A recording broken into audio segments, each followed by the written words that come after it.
Powered by the Montana Television Network. The 10 o'clock news continues on KPAX, Montana's news leader. Nearly 4,000 protesters took to the streets in Northern California. Tensions ran high among a beefed-up police presence. More than a dozen people were arrested. Danielle Nottingham reports from Berkeley. Protesters calling for a rally against hate started the day in Berkeley. But it also drew counter-protesters and extremists.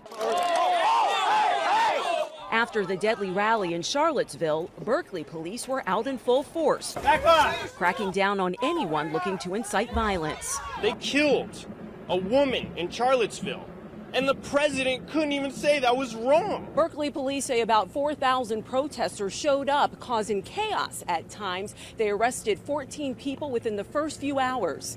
And that's not what we're about. What they say. While some protesters tried to talk calmly with their opponents,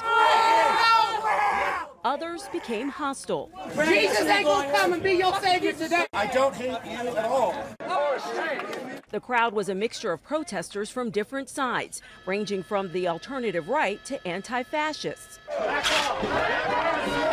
Sunday's events follows rowdy protests in San Francisco Saturday. Get out of here! Danielle Nottingham, CBS News, Berkeley, California.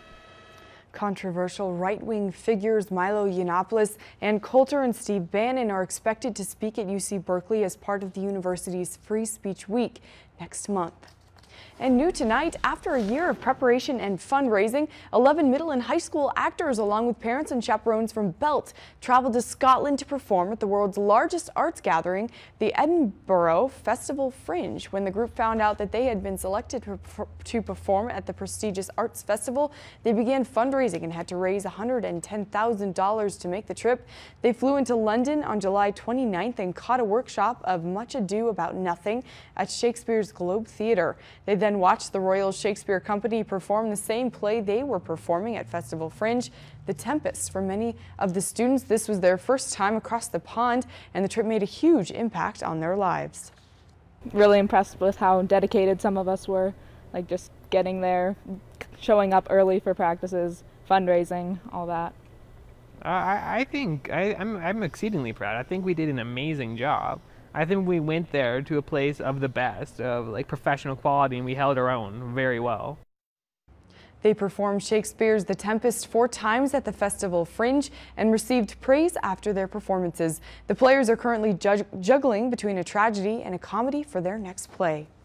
In Health Watch next, a new study has revealing results about the effectiveness of teaching abstinence in high schools.